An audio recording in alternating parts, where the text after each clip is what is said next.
Okay, so let's begin with the session today. Today we are going to dive into the percentage questions. Now these percentage questions would help you in the data interpretation. बहुत सारे questions ऐसे हैं जो आपको DI में directly काम आएंगे.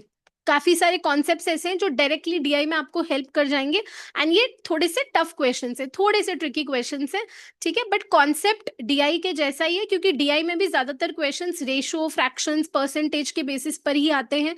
Right, सो ये कॉन्सेप्ट्स उसके लिए हम पढ़ रहे हैं ताकि हमारा डेटा इंटरप्रिटेशन बहुत स्ट्रांग हो जाए. Okay, so let's start with the percentage previous year questions. Let's move towards the question number first for today's session. Okay, I hope the question is visible to everyone onto the screens.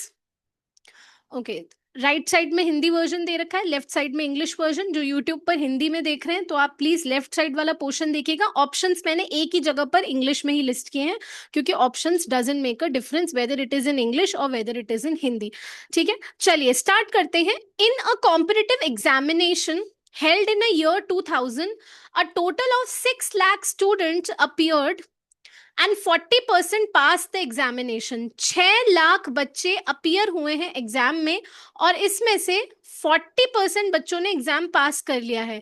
यानी लगभग 6 4 24, यानी 2,40,000 students ने exam को पास कर लिया है. 40% of the total students were females. Total students कितने हैं?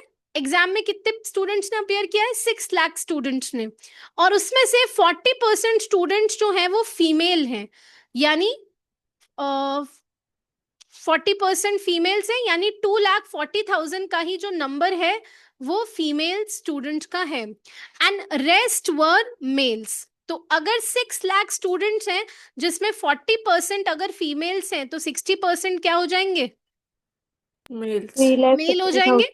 राइट, सो 60% मेल हो जाएंगे, यानी 60% मेल का नंबर क्या हो जाएगा? 3,60,000. ठीक है, the pass percentage among the mails was 50%. यानी ये जो मेल है, मेल कितने हैं? पहले तो कितने मेल स्टूडेंट्स ने एग्जाम में अपियर किया है? How many male students have appeared for the exam? 3,60,000. अब इस 3,60,000 में से ये कह रहे हैं कि 50% पासिंग परसेंटेज है मेल्स के लिए. Where is my ink?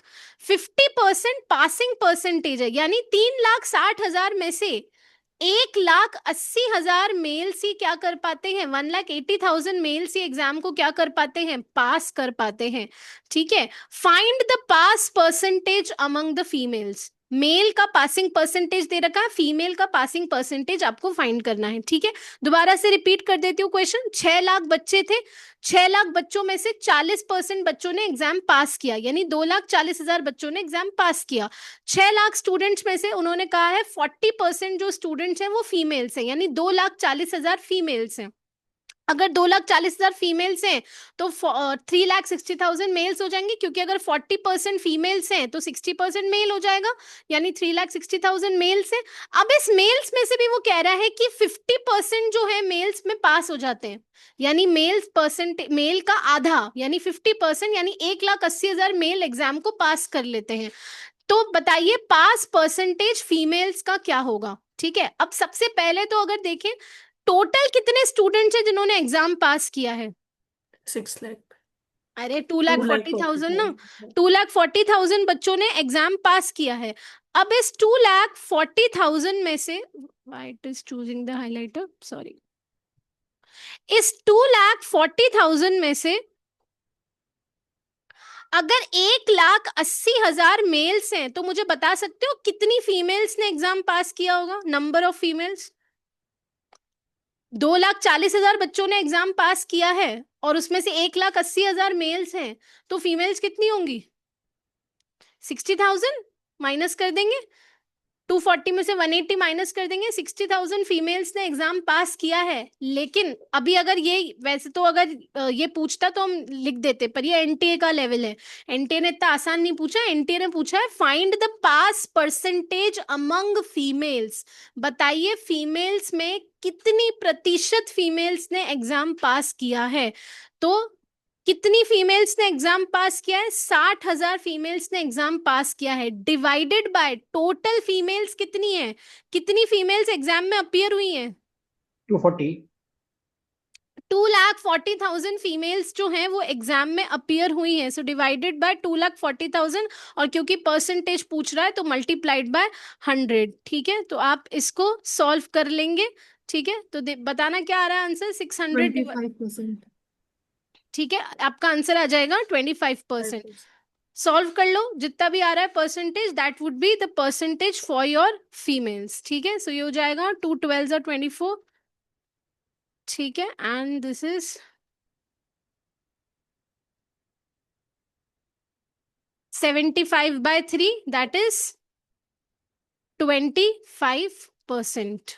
ठीक है, 25% वुड बी योर आंसर। आ गया समझ में? चले नेक्स्ट क्वेश्चन पे। इस तरीके के बहुत क्वेश्चंस हम डीआई में भी कर चुके हैं। ठीक है, डीआई में आपको टेबल दे देते हैं, यही सब चीजें डीआई में आपको हेल्प करती हैं। ठीक है, चलिए नेक्स्ट क्वेश्चन पे आ जाते हैं। A businessman buys a house for 9 lakh. ठीक है, इस क्वेश्चन में कुछ एरर था, कुछ मिस्टेक था, ये पीवाई क्यू का क्वेश्चन था बट कुछ एरर मिसिंग था इसमें। चलिए नेक्स्ट क्वेश्चन पे आ जाते हैं। Question number 11। In a book shop 40% of the books are in English. out of the remaining books out of the remaining books 60% are in Hindi, and remaining 3600 books are in other regional languages. Find the total number of books in the bookshop. ठीक है, बहुत बार आता है ये वाला question, DI में भी बहुत बार आता है ये वाला क्वेश्चन। ठीक है, चलिए देखते हैं। सपोज टोटल बुक्स एक्स होंगी, हमें नहीं पता कितनी बुक्स थी टोटल। अब ये बोल रहा है इस इन बुक्स में से 40% ऑफ द बुक्स जो है वो किसकी है? इंग्लिश की है। इन बुक्स में से, अब ध्यान से देखना, एक्स कुछ किताबें थी, मुझे नहीं पता कितनी थी, उसमें से बोला उस एक्स में से, उन टोटल किताबों में से 40% किताबें इंग्लिश की बुक्स हैं। Out of the remaining books, अब रिमेनिंग कितनी बची बुक्स? अगर 40% इंग्लिश की है तो रिमेनिंग 60% बची ना। उसमें से कह रहा है out of the remaining book 60% are in Hindi, यानी जो रिमेनिंग बच गई, इस 60 का भी 60%, इस 60 का भी 60%, इस 60 का भी 60% क्या हो जाएगा? इस 60 का भी 60% वो कह रहा है हिंदी की किताबें हैं। तो 60 का आप 60% का आप 60 निकालेंगे तो कितना आ जाएगा? समझ में आ रहा है क्या कहने की कोशिश कर रहा है? ये नहीं कह रहा है कि एक्स टोटल किताबें थी उसमें से 40% इंग्लिश की थी और 60% हिंदी की थी, नहीं। ये कह रहा है जो बची हुई 60% किताबें थी ना, उस बची हुई किताबों का भी 60% जो था वो किसका था? हिंदी का। वो हिंदी की किताबें थी। ठीक है, उस बची हुई 60% का भी 60% हिंदी की हमारी जो थी वो टेक्स्ट बुक थी, और रिमेनिंग उसके बाद भी, इसके बाद भी और 3600 किताबें बच जाती हैं। वो किसकी किताबें हैं? वो आपकी कुछ रीजनल लैंग्वेजेस की बुक हैं। ठीक है, और आपको बोल रहा है कि बताइए फिर टोटल नंबर ऑफ बुक्स कितनी है उस शेल्फ के अंदर, सॉरी उस स्टोर के अंदर, मतलब उस बुक शॉप के अंदर टोटल नंबर ऑफ बुक्स जो है वो कितनी पड़ी हुई हैं। ठीक है, पहले तो क्वेश्चन समझ में आया? I hope the question is clear to everyone. Ma'am ma'am ये 3600 उस रिमेनिंग के अलावा वाला है ना? कौन सा मैम 3600? जैसे मैम ये इंग्लिश की निकाली अपन ने, फिर हाँ, रिमेनिंग का भी 60% निकाला तो मैम वो रिमेनिंग तो अलग है। रिमेनिंग का जो 60% बचा वो हिंदी की किताबें हैं। जो रिमेनिंग 60% का भी 60% बचा है, उस वो क्या है? हिंदी की किताबें। जैसे इसको ऐसे समझ लो, यस 100 मैम वो किताबें तो हैं, क्लियर है। सपोज सपोज 100 किताबें हैं, उसमें 40 हिंदी की किताबें हैं।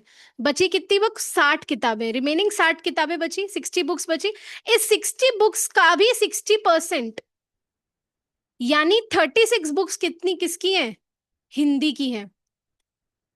अब देखो, 40 और 36 कितना हुआ? 76। 76 हो गया, बचा कितना? 24। ये 24 जो है, ये कितनी है? ये किसकी बुक्स है? ये रीजनल लैंग्वेजेस की बुक्स हैं। ये 24% जो बच गया आपका, ये रीजनल लैंग्वेजेस का है। ठीक है, this belongs to the regional languages. 40% English हो गया, 36% हिंदी हो गया, 24% रीजनल लैंग्वेजेस का हो गया। अब आपसे पूछ रहा है बताइए टोटल नंबर ऑफ बुक्स कितनी है। ठीक है, तो 24% कितनी किताबें हैं? 24% अगर देखें तो ये जो 3600 किताबें हैं ये 24% पे है। हमें तो टोटल चाहिए, हमें तो 100% पे चाहिए। ठीक है, तो 3600 डिवाइडेड बाय 24 मल्टीप्लाइड बाय 100, क्या देखना कितना आ रहा है सॉल्व करके? 15,000। कितना आ रहा है? 15,000। 15,000। तो यहां से आपका हो जाएगा ऑप्शन नंबर 1। ठीक है, समझ में आ गया? तो उसने जो हिंदी वाला था वो आपको थोड़ा सा ध्यान से पढ़कर देखना था। ठीक है, एक बार आंसर वेरीफाई कर लूं। Is it 15,000 only? हाँ, द आंसर इज 15,000 बुक्स। ठीक है, आई होप समझ में आ गया सबको। क्लियर है क्वेश्चन सबको? चलिए, आप चाहें तो इसे एक्स वाला से भी मान के सॉल्व कर सकते हैं। 0.4 40%, 0.4 ऑफ एक्स 40% इंग्लिश की है, 0.36 एक्स हिंदी की है। ठीक है, एंड बचा कितना? 0.4 और 0.36, तो ये बचेगा कितना? 0.24x। 0.24x other regional languages की हैं। ये हो गई हिंदी की, ये हो गई आपकी इंग्लिश की। तो 0.24x इज इक्वल्स टू कितना हो जाएगा? 3600, क्योंकि रिमेनिंग जो बची है वो उसका अमाउंट आपको एक्चुअल दे रखा है 3600। तो यहाँ से आप x की वैल्यू जो है वो फाइंड आउट कर सकते हैं। ठीक है, तो इस आप इसको 2400x इज इक्वल्स टू 3600 लिख सकते हैं। एंड देन आप इसको यहाँ से क्रॉस मल्टीप्लाई करके या उसको ऐसे मल्टीप्लाई करके 360000 डिवाइडेड बाय आप 2400 करके इसको सॉल्व कर सकते हैं। ठीक है, इसको डिवाइड करके देखना क्या आ रहा है। 360000 डिवाइडेड बाय 24, 60,000। 15,000। ठीक है, तो इस तरीके से भी सॉल्व कर सकते हो और जो मैंने तरीका बताया उससे भी आप सॉल्व कर सकते हो। ठीक है, चलिए नेक्स्ट पे चले नेक्स्ट पे।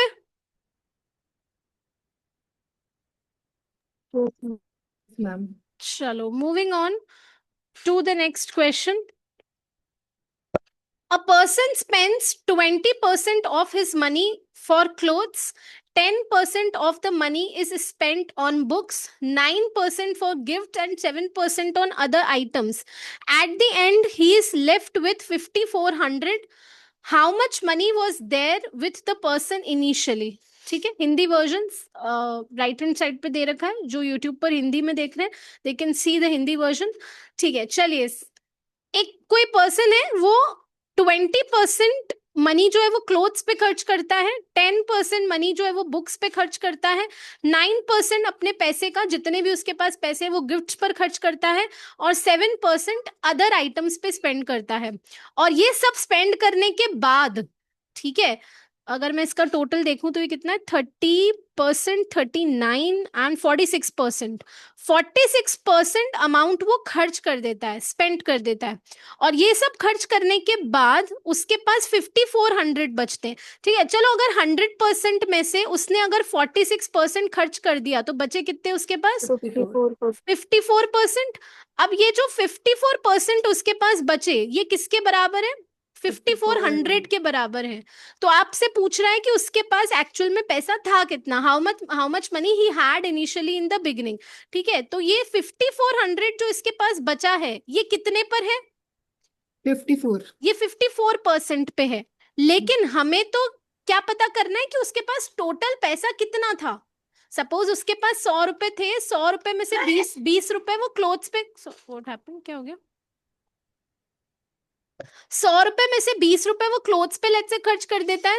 उसमें से 10 रुपए वो, ओके आई एम राइटिंग, मेरे को अलाउ नहीं कर रहा टॉप पे राइट करना, मैं इसे लेट्स से यहाँ लिख देती हूँ।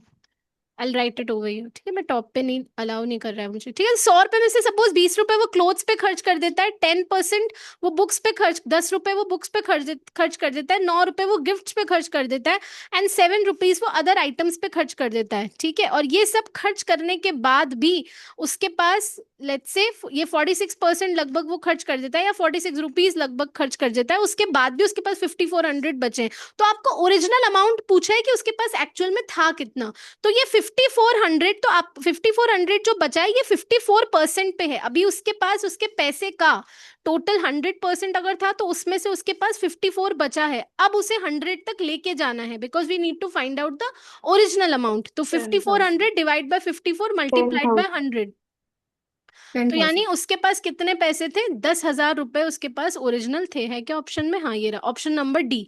ठीक है, so will mark the option number D. हो सकता है यहाँ पे ऐसे भी पूछ लेता आपसे कि बताइए उसने खर्च कितने किए, how much amount has he actually spent. ठीक है, उसने एक्चुअल में खर्च कितना किया है, तो आप 10,000 का क्या निकाल लेंगे? 46% निकाल लेंगे।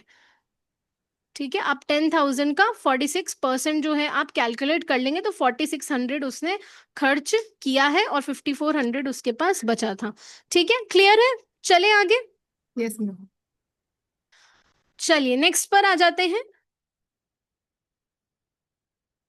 If the length and the breadth of a rectangular plot, एक रेक्टेंगुलर प्लॉट है, उसकी लेंथ और ब्रेथ जो है वो 25% और 40% से इंक्रीज हो जाती है, then the new area of the plot shall be how many times of the original area? Now see, एक ही क्वेश्चन में परसेंटेज भी आ गया और उसी क्वेश्चन में रेशो भी आ गया।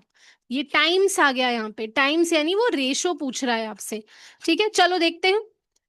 ये एक रेक्टेंगुलर प्लॉट है, रेक्टेंगुलर ये लेंथ होती है और ये क्या होती है? रेक्टेंगुलर प्लॉट की ब्रेड्थ होती है।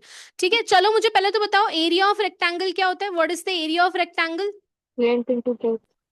Length into breadth. एक रेक्टेंगल का एरिया हम कैसे निकालते हैं? Length into breadth. ठीक है, सपोज ये ओरिजिनल रेक्टेंगल था, suppose this was the original rectangle, ये ओरिजिनल रेक्टेंगल नंबर 1। अब दूसरा ये क्या बोल रहा है कि इसी रेक्टेंगल का जो लेंथ है वो 25% से इंक्रीज हो गया है। The length of the rectangle has been increased by 25%। ठीक है, तो ये जो नया रेक्टेंगल फॉर्म हुआ है, सपोज पुराने वाले रेक्टेंगल का लेंथ एल था और ये कह रहा है 25% से नए रेक्टेंगल का लेंथ इंक्रीज हो गया है, तो एल प्लस 25% ऑफ एल लिख सकती हूँ क्या मैं? यस। नए रेक्टेंगल का लेंथ 25% से इंक्रीज हो गया है और नए रेक्टेंगल का ब्रेथ भी कह रहा है इंक्रीज हो गया है। और कितने परसेंट से इंक्रीज हो गया है? 40% से। ठीक है, तो पहले ओरिजिनल लेंथ बी था और उस बी का और 40% क्या हो गया है?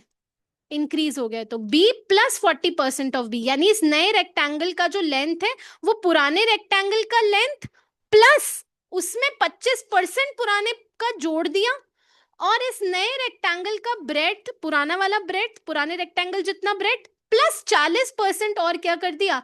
ऐड कर दिया। तो ये नया रेक्टेंगल का लेंथ और ब्रेथ बन जाएगा। और आपसे पूछ रहा है कि इस रेक्टेंगल का एरिया और इस रेक्टेंगल का एरिया, दोनों का एरिया का रेशो क्या होगा आपस में। ठीक है, इन दोनों रेक्टेंगल्स के एरिया का रेशो क्या होगा आपस में। ठीक है, तो पहले तो पुराने रेक्टेंगल का एरिया तो क्या होगा? लेंथ इनटू ब्रेथ, हमें पता ही नहीं है क्या है लेंथ और ब्रेथ। ठीक है, नए रेक्टेंगल का क्या हो जाएगा? इसको मैं ऐसे लिख सकती हूँ क्या? लेट मी राइट इट थोड़ा सा।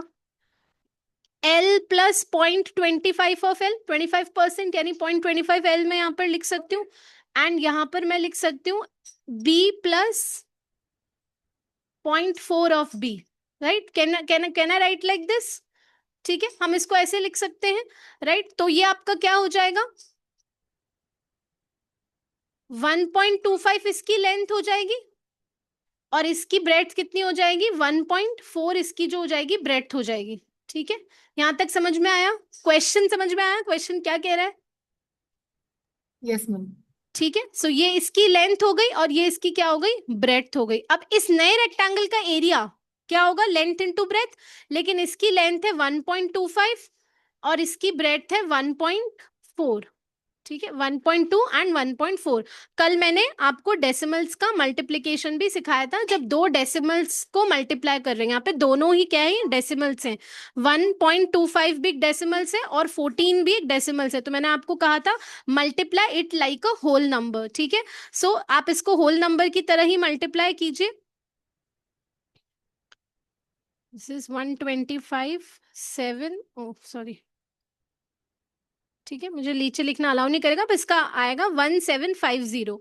और अब काउंट करके डेसिमल प्लेस कर दो। सो डेसिमल आप प्लेस करेंगे तो 1.75, तो एरिया आ जाएगा इसका 1.75 LB। यहां तक क्लियर? यहां तक सबको क्लियर है? यहां तक तो कोई डाउट, कोई कंफ्यूजन नहीं है? चलें आगे। Yes, ma'am. ठीक है, रब कर दूं? ये वाली कैलकुलेशन रब कर दूं? Yes, ma'am. चलो अब देखते हैं आगे। Then the new area of the plot shall be how many times the original area? Question को ध्यान से पढ़ लेना। वो कह रहा है कि नया area shall be how many times of the पुराना वाला एरिया। नए रेक्टेंगल का एरिया पुराने वाले एरिया के कितना टाइम्स होगा, यानी आपसे रेशो पूछा है।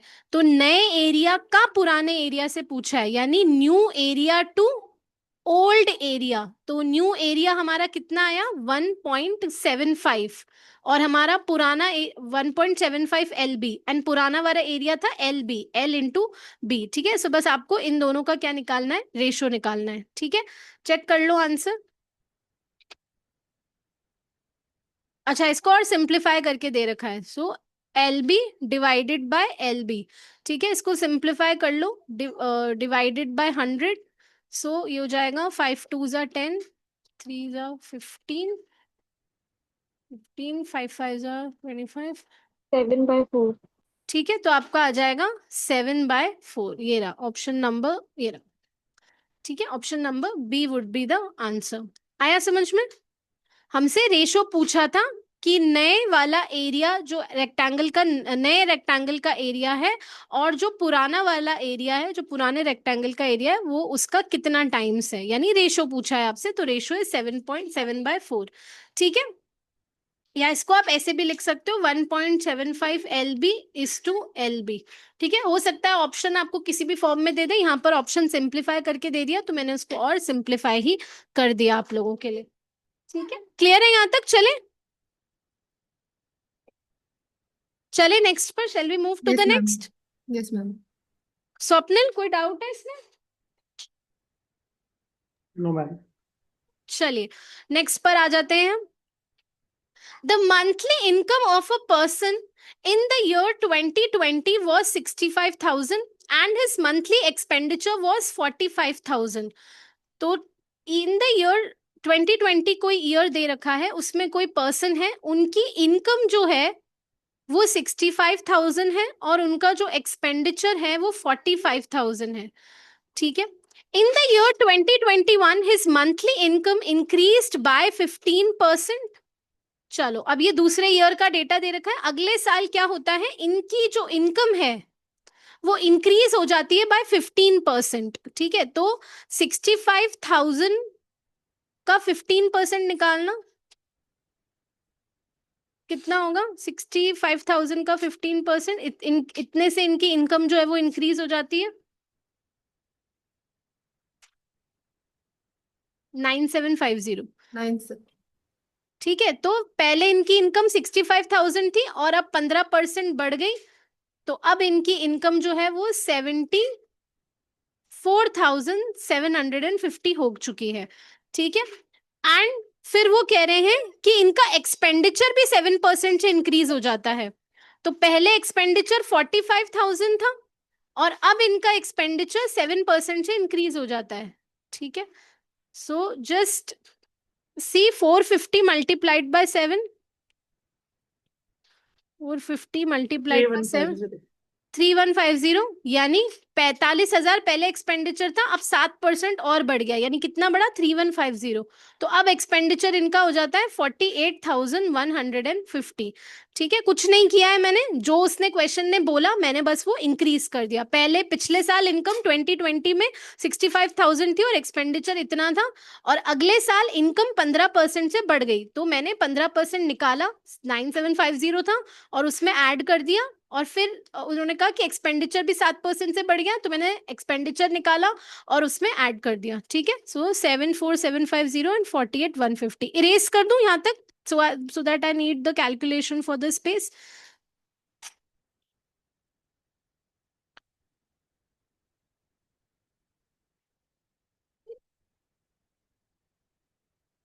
ठीक है, सो इनकम थी 74,750 एंड एक्सपेंडिचर वाज कितना था? एक्सपेंडिचर 48,150 था ना? नेक्स्ट वो पूछ रहा है what is the percentage increase in its savings. उसकी सेविंग्स का परसेंटेज इंक्रीज पूछ रहा है आपसे। तो हम सबको पता है भाई, सेविंग्स तो पता है सबको कैसे निकालते हैं। जितनी इनकम कमाई उसमें से एक्सपेंडिचर माइनस कर दो, आपकी क्या आ जाएगी? सेविंग्स आ जाएगी। तो पुरानी सेविंग्स कितनी थी इनकी? पुरानी ईयर 2020 में सेविंग्स करते थे 20,000 और अब इनकी नई सेविंग्स देख लो कितनी है? 26,600। 26,600। और कल मैंने आपको परसेंटेज इंक्रीज, कल बेसिक कॉन्सेप्ट कल वाली क्लास में मैंने आपको बताया था। ठीक है, तो परसेंटेज इंक्रीज निकालना है। तो मैंने आपको बताया था इंक्रीमेंट कितना हुआ है divided by the original value multiplied by 100। तो इंक्रीमेंट कितना हुआ है? 20,000 से 26,600 की सेविंग्स हुई है। तो 6,600 की सेविंग्स हुई है डिवाइडेड बाय ओरिजिनल सेविंग्स हमारी थी 20,000 मल्टीप्लाइड बाय 100। सॉल्व कर कर बताओ क्या आ रहा है answer? 33%। 33%।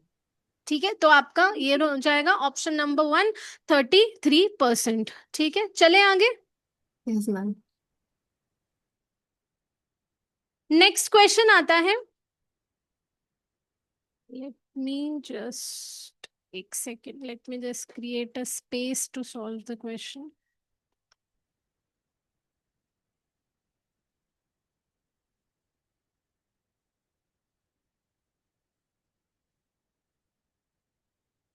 Okay. 5/9 of a number is equal to 25% of the second number. कोई एक नंबर है, मुझे नहीं पता क्या नंबर है, पर लेट्स से वो नंबर x है, लेकिन उस नंबर का 5/9 जो है वो किसके इक्वल है?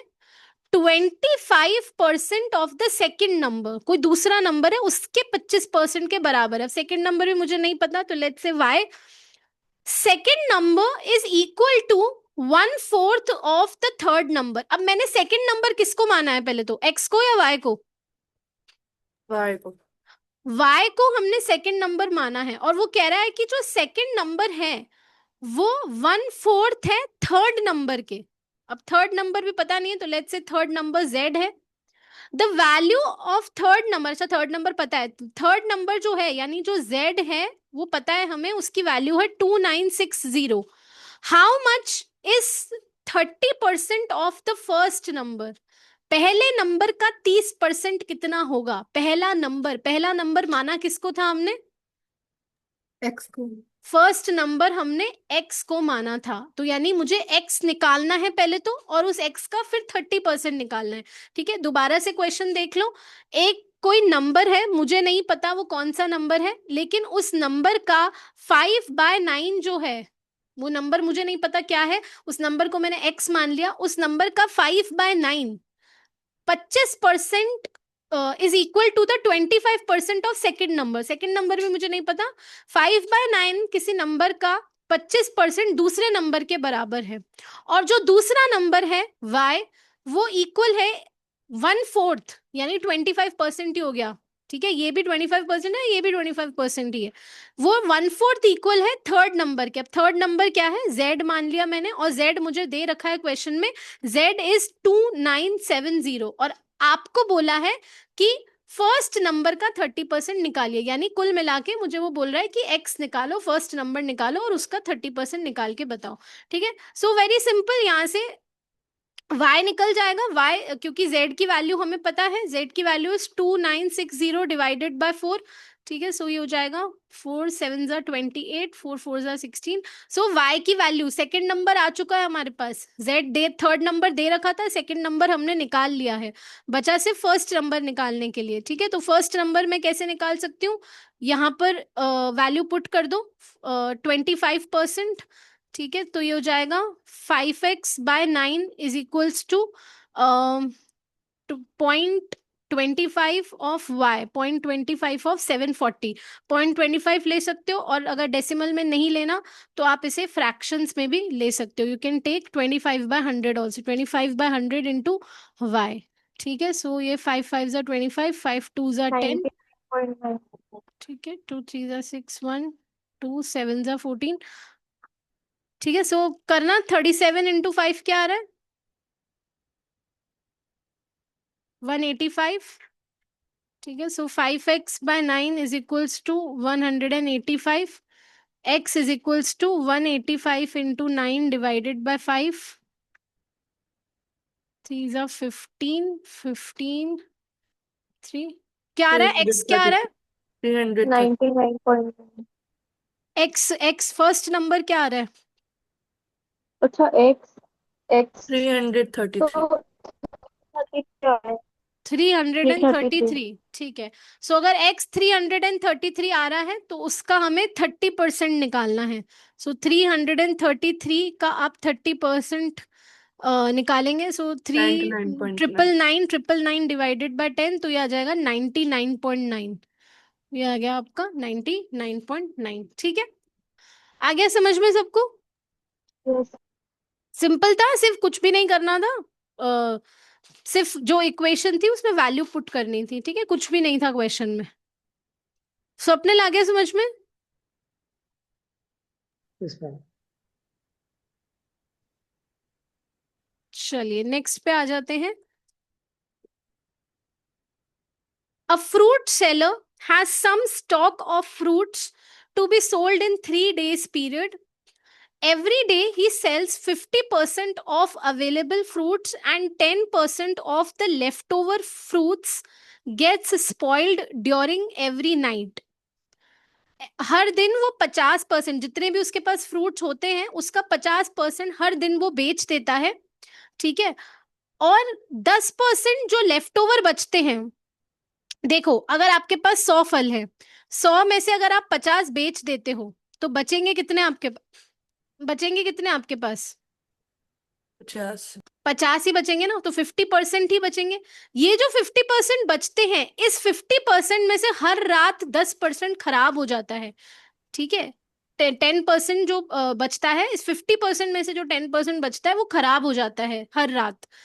If total number of fruits that get spoiled in 3 days, ठीक है, 3 दिन में टोटल फ्रूट स्पॉइल हुए हैं 1983. ठीक है, जो टोटल खराब फ्रूट्स हुए हैं 3 दिन में वो है 1983. 3 रातों में, सॉरी, हाँ 3 दिन मान लो, या 3 रात में इतने इसके फ्रूट्स खराब हुए हैं. तो बताइए इसके पास टोटल फ्रूट्स बिगिनिंग में थे कितने? Now when you will practice the question, जब भी हम किसी टॉपिक पे अंदर डीप डाइव इन करते हैं, तो जब आप 1 दिन 2 दिन 4 दिन प्रैक्टिस करते हैं, क्वेश्चंस देखते हैं, पीवाईक्यूज देखते हैं, तो आपको धीरे धीरे पैटर्न डिकोड होने लगता है. बार बार एक ही पैटर्न नहीं दिख रहा क्वेश्चन में कि बिगिनिंग में कितना था, बिगिनिंग में कितना था. यही वाला पैटर्न बार बार बार बार बार बार रिपीट हो रहा है. ठीक है, that is the beauty of doing the PYQs and that is the beauty of doing the practice of PYQs and doing the similar question practice of PYQs. ठीक है, तो आपको कॉन्सेप्ट समझ में आने लग जाते हैं, धीरे धीरे पैटर्न डिकोड होने लग जाते हैं. अच्छा question, it's a very good question. चलो पहले तो मैं क्वेश्चन दोबारा से समझा देती हूँ. सपोज इसके पास total number of fruits f थे. ठीक है, पहले ये समझो question. Total number of fruits let's say इसके पास f थे. अब इसमें से ये 50% तो बेच देता है, 50% यानी 0.5 तो ये क्या कर देता है, बेच देता है. और जो रिमेनिंग इसके पास 0.5 बचते हैं, ठीक है, जो रिमेनिंग इसके पास 0.5 जो बचते हैं, उसमें से 10% तो इनका क्या हो जाता है, खराब हो जाता है. और खराब कब होता है, रात को. ठीक है, जो डे 1 जब खत्म होगा, डे 1 जब खत्म होगा तभी तो रात होगी ना, यस और नो? तो इस जो 50% ये बचा, इस 0.5 का 10% खराब हो जाता है. तो मुझे बताओ खराब कितना होता है एक्चुअल में? ये और ये कैंसिल आउट हो जाएगा, तो 0.05 तो क्या हो जाता है, खराब हो जाता है. रॉटन लिख देती हूँ मैं इसको यहाँ पे. ठीक है, और ये कब खराब हुआ, डे 1 के बिगिनिंग में. डे 1 जब खत्म हुआ, जब डे 1 एंड हुआ रात को, तो ये इसका क्या हो गया, खराब हो गया. 0.05 जो हो गया इसका खराब हो गया. अब ध्यान से देखो, अगर 0.5 में से 0.5 में से अगर 0.05 खराब हो गया तो बचा कितना? 0.5 में से अगर 0.05 खराब हो गया तो अगले दिन बेचने के लिए इसके पास कितने फ्रूट्स बचे? डे 2 के लिए इसके पास कितने फ्रूट्स 0.45. बचे होंगे? 0.45. यानी डे 2 पे अगर मैं देखूं तो इसके पास 0.45 फ्रूट्स बचे हैं। ठीक है, दोबारा से रिपीट कर देती हूँ। हम मान रहे हैं कि टोटल इसके पास फ्रूट्स लेट से एफ होंगे, उसमें से इसने 50% तो दिन में बेच दिए। अब जो 50% बचे, उस 50% में से रात को, ये तो बिके ही नहीं 50%, इसका 10% खराब हो गया। यानी खराब कितना हुआ? 0.05 जो है वो इसका खराब हो गया। अब ये 0.5 रात को बचे थे, एक दिन खत्म हुआ, 0.5 बचे थे और 0.05 इसमें से खराब हो गया, तो बचा कितना अगले दिन बेचने के लिए? अगले दिन भी सुबह जाएगा ना बेचने, तो उसके लिए इसके पास बचे 0.45। अब ये डे 2 पे आ गए हम। डे 2 पे कितने बिकेंगे इसके? रोज किसके कितने बिकते हैं फ्रूट्स? वापस नया दिन शुरू किया है, वापस आज इसके 50% बिक जाएंगे। ठीक है, 50% बिक जाएंगे तो 0.45 का 50% कितना होता है? What is the 50% of 0.45? 0.45 into 0.5। ठीक है, तो 45 225। ठीक है, तो ये तो बिक गए इसके, दूसरे दिन बिक गए इसके, और दूसरे दिन जो बच गए 50%, वो कितने बचे? 0.225 जो है इसके बचे। अब ये जो बच गए, आज रात को दूसरे दिन वापस 10% खराब हो जाएगा या नहीं? ये जो 0.225 जो बच गए इसके, इसका वापस आज रात को क्या हो जाएगा? 10% क्या हो जाएंगे? वापस खराब हो जाएंगे। ठीक है, तो कितने खराब होंगे निकालो? 0.225 का 0.0225। 10%, 0 पॉइंट, ये 1 0 कट गया और ये 1 0 बचा है, तो 0.0225 जो है ये फ्रूट्स क्या हो गए? खराब हो गए। ठीक है, ये एफ चलता जाएगा साइड में, क्योंकि मुझे तो ओरिजिनल फ्रूट्स पता ही नहीं है कितने। यहां तक समझ में आया मैं क्या कर रही हूँ? Yes ma'am. ठीक है, अब अभी तीसरा दिन भी बचा है, we have left the third day also. ठीक है, मैं यहाँ पे लिख देती हूँ डे नंबर 3। अब डे नंबर 3 पे इन भाई साहब के पास 0.225 फ्रूट्स जो थे बचे हुए थे। ठीक है, और इस 0.225 में 0.025 तो खराब हो गए। 0.225 में से 0.025 तो खराब हो गए, तो तीसरे दिन बेचने के लिए बचे कितने हैं इसके पास? जस्ट एक बार माइनस करके बताना कितने बचे हैं बेचने के लिए अगले दिन के लिए। 0.225 में से आप 0.2 0.0225 आपके पास खराब हो गए, so this one would be 5 and 2 and this one would be 0 and this one would be 2, तो ये हो जाएगा 0.2025। ठीक है, तो आपके पास 0.2025 फ्रूट्स आज तीसरे दिन बेचने के लिए बचे हैं मेरे पास। ठीक है, अब ये तीसरे दिन बेचने के लिए मेरे पास बचे हैं, इसका मैं फिर से 50% बेच दूंगी। अब बेचने से तो मेरा मतलब नहीं है। ठीक है, और बाकी जो 50% बचेगा 0.2025 0.2025 कैसे आया? 0.225 में से ये 10% खराब हो गए, 0.225 खराब हो गया, तो 2035 आएगा ना। 0.2 आएगा ना। 0 0.225 में से 0.025 माइनस करेंगे तो 0.2 आएगा। 0.0225, सॉरी ये 225 होगा। 10% 225 आया ना, ये रहा 10% 225 आया। ठीक है, सो ये 225 यहाँ पर माइनस होगा। ठीक है, सो ये यहाँ पर 10 हो जाएगा, 202 0.2025। ठीक है, तो 0.2025 बचा, 50% तो बेच दिया होगा इसने। अब ये जो रिमेनिंग 50% बचा है, ठीक है, इसको करके देख लो। 0.2025 का 50%। ठीक है, तो 2025 को 5 से मल्टीप्लाई करके देखना। 5 5 एक doesn't allow me to write above. 5 2 10, 0.10105, ये इसका 50% आज इन भाई साहब के पास बचा है। ठीक है, एक सेकेंड। 5 5 25, 2 5 2 ज़ा 10 एंड 2 12 होगा इधर, ठीक है। 5 5 ज़ा 25 2 10 एंड 12 होगा इधर, ठीक है। 1 2 5 होगा, ठीक है। ये इनके पास बचा है, और आज इसका भी रात को, आज रात तीसरे दिन भी इसका भी 10% जो है खराब हो जाएगा। तो कितना खराब हो जाएगा?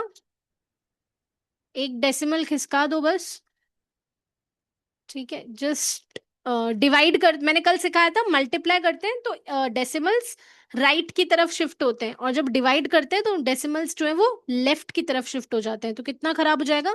0.10125। ये जो हो गया, ये इसका आज भी, आज तीसरे दिन की रात भी ये इसका क्या हो गया? खराब हो गया, रॉटन हो गया, ठीक है। चलिए,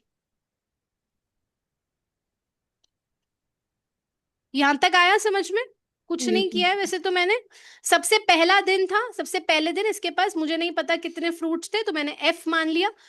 50% तो ये बेच कर आ गया, 50% जो बचे इसके पास पहले दिन के, सपोज 16 जनवरी, 16 जनवरी को दिन को इसके पास शाम को 0.50 फ्रूट्स बचे, उसमें से 16 जनवरी की रात को ही 10% खराब हो गए। तो 0.50 का 10% यानी 0.05 16 जनवरी को खराब हो गए। अब सुबह काम पे जब ये 17 जनवरी को गया, डे 2 के दिन जब ये लेट से गया, तो रात को इसके पास बचे कितने थे? 0.5, और 0.5 में से 0.05 इसके खराब हो गए, तो इसके पास बचे कितने अगले दिन बेचने के लिए? 16 जनवरी के दिन डे 2 पे बेचने के लिए 0.45। 0.45, अब हमें पता है हर दिन ये 50% बेच देता है, तो 50% तो फिर बेच दिया इसने, लेकिन जो रिमेनिंग 50% बचा, रिमेनिंग 50% यानी 0.45 का 50%, 0.225, उसका भी डे 2 की रात को यानी 17 जनवरी की रात को ये 10% भी खराब हो गया इसका। 0.225 का 10% ये भी इसका खराब हो गया, ठीक है। और डे 3 पे पिछली रात को इसके पास कितना बचागा? 0.225, और उसमें से 0.0225 खराब हो गया, तो इसके पास ये बचा डे 3 के लिए, 18 जनवरी को बेचने के लिए ये सामान इसके पास बचा। 50% फिर बेचकर आ गया, और 50% में से फिर 10% खराब हो गया, यानी रॉटन हो गया। समझ में आया? थोड़ा सा टेक्निकल है, बट आई गेस समझ में आ गया होगा कि मैंने कैसे निकाला। Yes ma'am. अब if the total number of fruits that got spoiled in 3 days, 3 दिन में जितने फ्रूट्स खराब हुए, पहले तो कितने फ्रूट्स खराब हुए, मैं इसको ग्रीन से मार्क कर देती हूँ so that you don't get confuse. 0.05 पहले दिन खराब हुआ, 0.0225 ये दूसरे दिन आपका खराब हुआ, एंड 0.01025 ये तीसरे दिन खराब हुआ, ठीक है। So I will just write it over here. 0. Not allowing me to write on the top, shall I rub this? इसको रब कर दूं? Yes ma'am. 0.0, इसको फिगर नोट कर लेना, 0.010125, 10125, ठीक है। तो डे 1 पे इनका खराब हुआ 0.05, डे 2 पे इनका खराब हुआ 0.0225, एंड डे 3 पे इनका खराब हुआ 0.10125। यही था ना शायद तीसरे दिन का फिगर? ये इनका खराब हुआ, और ये जो खराब हुआ है इनका,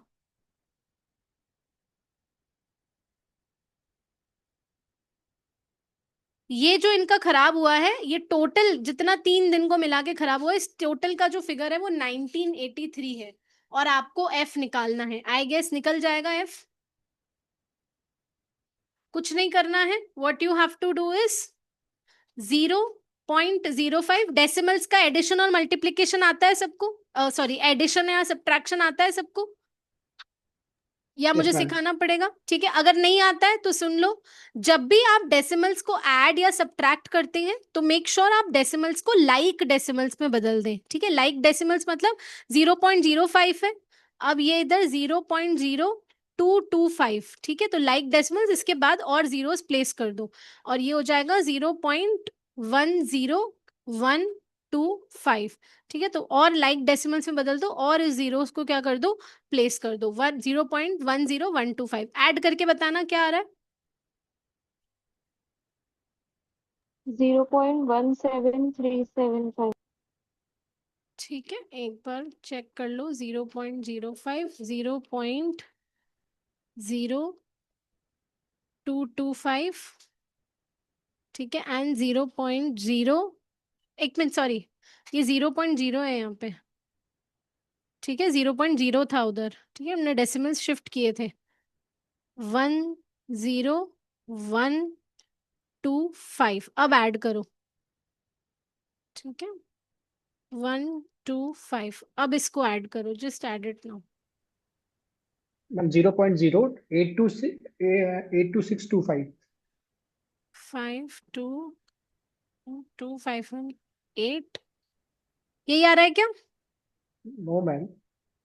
अच्छा, ये 6 होगा, 5 and 1 6, ठीक है, अब सही आ रहा है, यही आ रहा है तुम लोगों का भी? हाँ ठीक yes, है, ma'am. तो ये 0.82625 ये equal F is equal to 1983 and F is equals to 1983। Figure भी बड़ा अजीब सा दे रखा है, 0.82625, ठीक है, डिवाइड कर लो और एफ बता दो क्या आएगा, what will be the value of F? 0.0725. 0 point में क्यों आएगा? टोटल फ्रूट्स एफ में पॉइंट में कैसे आएंगे? 2400. ठीक है, कैलकुलेटर से ही भले इसको डिवाइड कर लेना, पॉइंट हटाओगे तो वो थाउजेंड्स में वैल्यू चली जाएगी ऊपर, ठीक है, बट फ्रैक्शन पॉइंट्स में नहीं आएगा, फ्रूट्स पॉइंट्स में कैसे आएंगे जो टोटल फ्रूट्स थे इसके पास? इसको मैं कैलकुलेटर से अगर करके अरे देखूँ, मैम. 2400 आ 826, रहा है। ठीक है, 23.99 यानी 2400, ठीक है, तो यानी इसके पास ऑप्शन में है क्या कहीं 2400 या 24,000? 2400 नहीं यार, 24,000 आ रहा है, एक सेकंड, आ गया question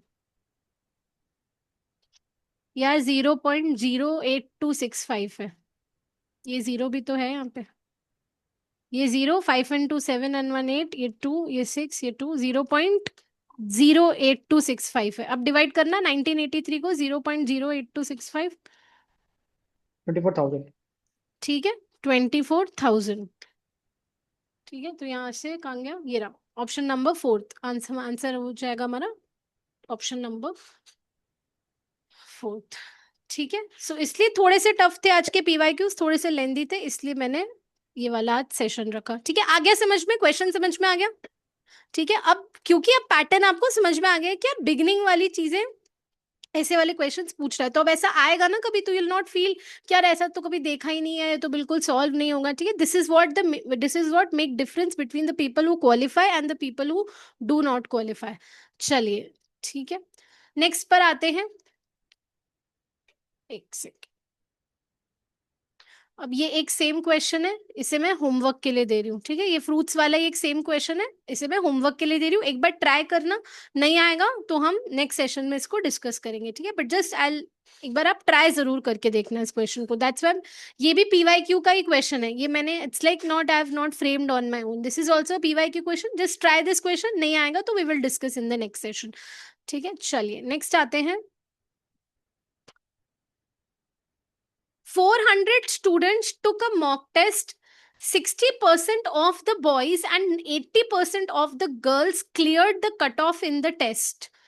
If total percentage of the students clearing the cutoff is 65%, then how many girls appeared in the test? ठीक है, इजी सा ही क्वेश्चन है, 400 बच्चे थे, 400 स्टूडेंट्स वर देयर, ठीक है, जिन्होंने मॉक टेस्ट दिया, और 60% बॉयज का 60%, अब ये 400 ऑब्वियसली इन 400 बॉयज और गर्ल्स को मिलाकर ही 400 होंगे ना, बॉयज होंगे और कुछ गर्ल्स होंगे, पर क्वेश्चन ध्यान से पढ़ना, वो बोल रहा है ये जो बॉयज जो एग्जाम में बैठे, इन बॉयज का 60%, यानी इन बॉयज का 60% बॉयज ने, 60% of these boys who have appeared, in boys ने एग्जाम पास कर लिया, और ये जो गर्ल्स एग्जाम देने बैठी, इन गर्ल्स में से 80% गर्ल्स ने एग्जाम क्या कर लिया, 80% ऑफ द गर्ल्स ने एग्जाम पास कर लिया, ठीक है। If the total percentage of the students clearing the cutoff in the test, clearing the cutoff मतलब passing ही होता है, टोटल परसेंटेज यानी 400 में से वो कह रहा है कि 65% बच्चों ने पास कर लिया है एग्जाम, तो पहले तो बताओ कितने बच्चों ने एग्जाम पास कर लिया, 400 का 65% निकालना, क्या आ रहा है 260. 260 बच्चों ने एग्जाम जो है वो पास कर लिया है, ठीक है। Then how many girls appeared in the test, क्या मैं बोल सकती, देखो 0.6 60% of boys plus 80% of the girls, क्या मैं इसको 260 के इक्वल नहीं बोल सकती? बोल सकती हूँ ना कि 60% बॉयज ने और 80% गर्ल्स ने एग्जाम क्लियर किया है, और मुझे उसका नंबर पता है कि 260 बच्चे ऐसे हैं।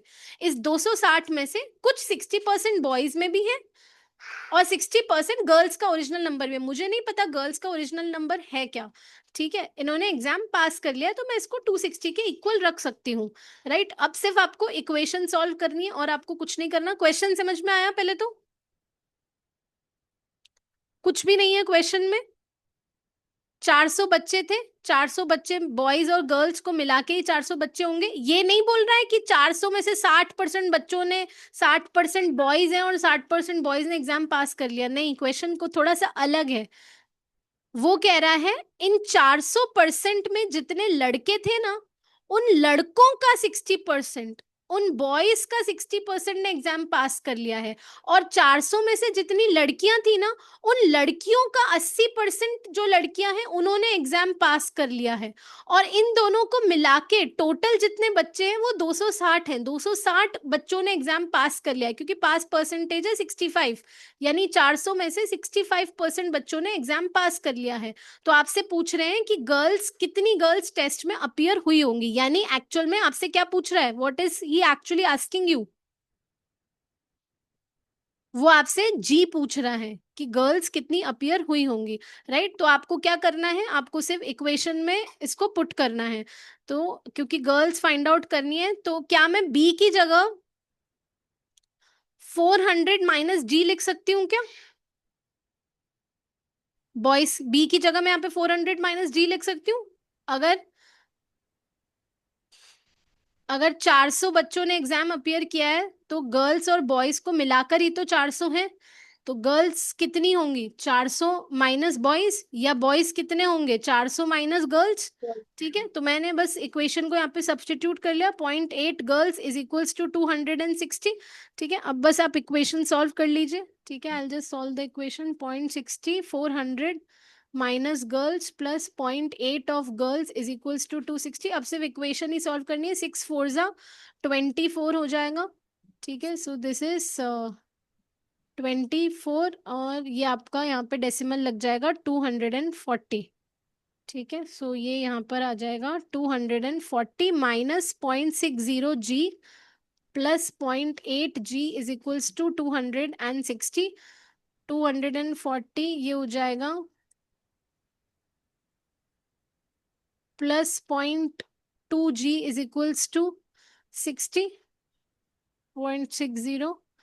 ठीक है, अब सिर्फ जी का वैल्यू कैलकुलेट कर लो यहाँ से। सिर्फ इक्वेशन सॉल्व करनी है और कुछ भी नहीं करना है इसमें, सिर्फ सब्स्टिट्यूट करना था। और मुझे सिर्फ इक्वेशन को क्या करना था, सॉल्व करना था। I had to just substitute and I had to just solve the equation.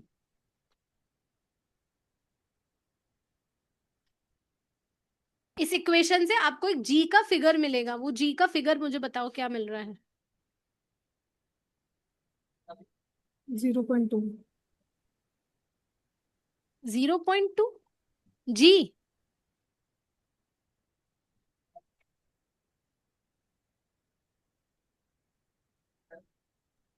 20। 20 लड़कियां अपीयर हुई हैं एग्जाम में। मैम 100। हम 100 में लोग 100 मैम उसका 100 आएगा ना। हम जी उसका इज बताएं। Equals to 100। 100 लड़कियां एग्जाम में अपीयर हुई हैं। ठीक है, यही पूछा ना, how many girls appeared in the text. ठीक है, तो 100 लड़कियां एग्जाम में अपीयर हुई हैं। आगे समझ में? ठीक है, ये परसेंटेज में भी पूछ सकता था आपको कि बताइए गर्ल्स का परसेंटेज कितना है। डीआई में थोड़ा परसेंट ज्यादा पूछता है। डीआई का जो क्वेश्चन आता है ना, उसमें परसेंट ज्यादा पूछता है। तो हो सकता है इस क्वेश्चन को थोड़ा एक स्टेप और फर्दर ले जाता है और पूछता कि बताइए गर्ल्स का परसेंटेज कितना है। तो हमने गर्ल्स निकाल ली, 100 है, टोटल बच्चे 400 हैं। ठीक है, तो यहां से आप गर्ल्स का जो है वो परसेंटेज निकाल सकते हैं। You can calculate the percentage of girls. ठीक है, सो ये हो जाएगा आपका 25%। तो उस तरीके से भी आपसे पूछ सकता था क्वेश्चन। ठीक है, मैंने आपको सिर्फ बता दिया कि हो सकता है उस फॉर्म में भी आपसे क्वेश्चन पूछ लिया जाए। क्लियर है? आगे समझ में सबको? Yes ma'am. चलिए नेक्स्ट पर आ जाते हैं। The price of a mobile is first increased by 20% and later decreased by 25%. What is the net percentage change in the final price of the mobile? भाई ये कराने की जरूरत है क्या पहले तो मुझे? No ma'am ma'am. यही क्वेश्चन था जो मैं बोल रहा था। यही क्वेश्चन था? अच्छा चलो ठीक हाँ है, चलो सॉल्व कर लेते हैं अगर किसी को डाउट है तो। इसमें पहले तो मैंने आपको एक शॉर्टकट ट्रिक बताई है जिससे विद इन 10 सेकंड सॉल्व हो जाएगा। कौन सी ट्रिक लगेगी पहले तो मुझे वो ए बताओ। Plus B A B plus formula, A multiply B. ठीक है। तो मैंने बोला है कुछ नहीं करना है, एक बार डिक्रीज हो रहा है एक बार इंक्रीज हो रहा है, नेट परसेंटेज चेंज पूछा है तो A B formula. So A plus B plus A B by 100 ये हमको लगाना है, ठीक है। तो पहले उन्होंने बोला इंक्रीज हुआ है 20%, तो इंक्रीज हुआ है यानी प्लस 20%, तो प्लस 20% हम ए को मान लेंगे। और फिर डिक्रीज हुआ है बाय 25% यानी minus 25% is equals to B मान लेंगे। अब कुछ नहीं करना है, सिर्फ फॉर्मूले में वैल्यू पुट करनी है। तो ये हो जाएगा 20 plus minus 25 plus 20 into minus 25, sorry कहाँ गया, माइनस 25 डिवाइडेड बाय 100। तो 20 में से 25 गया तो -5 बचेगा यहाँ पे, प्लस यहाँ पर इसको सॉल्व करूं तो इसको ये काट दो, 2 1 ज़ा 2, 2 5 ज़ा 10, 5 5 ज़ा 25, ये यहाँ पर बचेगा आपके पास -5। तो -5 और -5 आपके पास आ जाएगा -10%।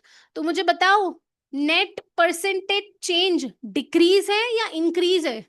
डिक्रीज है। डिक्रीज है क्योंकि आंसर -10% आ रहा है, ठीक है। तो यहाँ से आपका ऑप्शन नंबर हो जाएगा ऑप्शन नंबर ए 10%, ठीक है। स्वप्निल अब क्लियर है?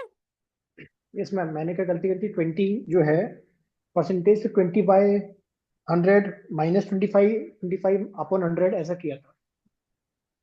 हाँ तो भी हो जाएगा, तो ये मेरा आ वैल्यूज ही नहीं ले रहा। लो ना डायरेक्ट, इसको प्लस भी माइनस 20 और 25 को माइनस करोगे, 20% माइनस 25%, ठीक है। 20% 20% माइनस 25%, तो -5% ही तो आएगा, -5% ही तो आएगा यहाँ पे। हाँ ये तो मतलब वैसे परसेंट ही है ना, ठीक है। 20% कैलकुलेशन में से, मिस्टेक हो हाँ सकती है मेरी। ऐसे भी करोगे तब भी सेम आएगा, 20/100 माइनस 25/100 तब भी -5/100 ही तो आएगा निखिल, ठीक है। -5/100 ही आएगा यहाँ पे भी,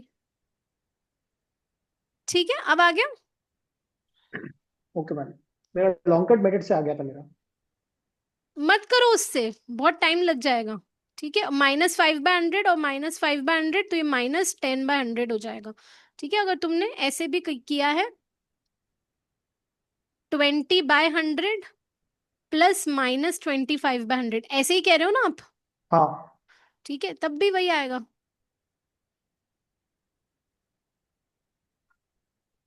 ठीक है। सो आप इसका एलसीएम भी लोगे तो 100 ही आएगा, 20 में से 25 जाएगा, 20 माइनस 25 -5/100 प्लस इसको कैंसिल आउट कर दो, ठीक है। तो ये 2 1 ज़ा 2, 2 5 ज़ा 10, ये -5, तो ये आपका इधर -5 बचेगा। और नहीं तो इसको मल्टीप्लाई करके भी करोगे तब भी 100 आ जाएगा, -5 और -5 -10%, ठीक है। So whichever way you will do आ जाएगा आपका, ठीक है। ओके। चलिए नेक्स्ट है, ठीक है। हाँ ये ना -10% डिक्रीमेंट हुआ है। चलिए नेक्स्ट पर आते हैं। ओके आई हैव, ओके ये वाला क्वेश्चन एक बार ट्राई जरूर करना। We will do this question in the next session tomorrow, I have a next class schedule, तो मैं इसको नेक्स्ट क्लास में करवाऊंगी, पर एक बार ट्राई जरूर करके देखना। In a test consist of 150 questions, हर क्वेश्चन एक नंबर का है। Rishabh answered 80% of the first 75 questions. इन 150 क्वेश्चंस में से पहले जो 75 क्वेश्चंस थे उसमें से ऋषभ ने 80% का जवाब सही दिया है, यानी 75 सवाल में से जो फर्स्ट 75 सवाल थे उसमें से 80% क्वेश्चन ऋषभ के सही है। तो यानी 75 का 80% आप निकाल लेना, उतने क्वेश्चंस ऋषभ के करेक्ट हैं। What percentage of other 75 questions, जो रिमेनिंग 75 क्वेश्चंस बचे हैं, ठीक है, जो रिमेनिंग 75 क्वेश्चंस बचे हैं उसका उससे इन 75 क्वेश्चंस में से इसको कितने क्वेश्चंस का सही जवाब देना चाहिए ताकि उसका स्कोर जो है वो 60% बन जाए। ठीक है, ताकि उसका स्कोर जो है वो 60% बन जाए। ठीक है, सिंपल सा इजी सा क्वेश्चन है।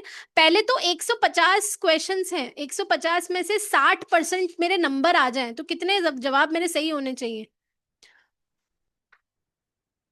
90 क्वेश्चंस मेरे क्या होने चाहिए? करेक्ट होने चाहिए, तब जाके मैं 60% स्कोर कर पाऊंगी। यस और नो? भाई मैंने कहा तुमको 150 नंबर का पेपर दे रही हूँ, 60% से कम नंबर किसी के भी कम नहीं आने चाहिए, तो तुम्हारे दिमाग में आ जाएगा यार मैम ने कहा है 60% से नीचे किसी के भी नहीं आने चाहिए, यानी मुझे कम से कम एग्जाम में कम से कम मुझे 90 सवाल जो है वो सही करने हैं, 90 क्वेश्चन मुझे सही करने ही करने हैं। और इन पहले 75 क्वेश्चंस में से वो 80% क्वेश्चन सही कर चुका है। 75 का 80% कितना होगा? What is the 80% of 75? 60। ठीक है, तो 60 क्वेश्चंस वो सही कर चुका है और टोटल उसे 60% लाने के लिए 90 क्वेश्चन सही करने हैं, तो और कितने क्वेश्चन सही करने हैं उसको? 30 क्वेश्चंस। 30। ठीक है, 30 क्वेश्चंस उसको और क्या करने हैं? सही करने हैं। और लेकिन ये सवाल आपसे नंबर में नहीं पूछा है, ये सवाल आपसे किस में पूछा है? परसेंटेज में पूछा है कि बाकी 75 क्वेश्चंस में से कितने सवाल वो सही करे कि उसका जो ओवरऑल स्कोर जो है वो कितना आ जाए, 60% उसका स्कोर आ जाए। बताओ आंसर क्या होगा?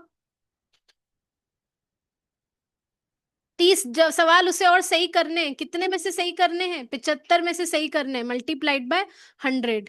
ठीक है, तो ये हो जाएगा 25 3 जा 75, 25 4 जा 100, ये हो जाएगा 10, ये हो जाएगा आपका 40%। आया समझ? नहीं आया समझ? भाई 150 क्वेश्चन थे, हम आगे 150 क्वेश्चन में से पहले 75 क्वेश्चन, फर्स्ट 75 क्वेश्चन आपने अटेम्प्ट करने ऋषभ ने शुरू करे। इन पहले 75 क्वेश्चंस में से 80% क्वेश्चन उसने सही कर लिए। तो कितने सही कर लिए? 75 का 80% क्वेश्चन उसने सही कर लिया। कितने सही कर लिए? 60 क्वेश्चन वो अभी तक करेक्ट कर चुका है। अब रिमेनिंग कितने क्वेश्चन बचे? रिमेनिंग 75 क्वेश्चंस और बचे। अब पूछ रहे हैं कि एग्जाम में टीचर ने बोला है कि 60% स्कोर लाना ही लाना है ऋषभ, 60% से नीचे लाओगे तो बहुत डांट पड़ेगी।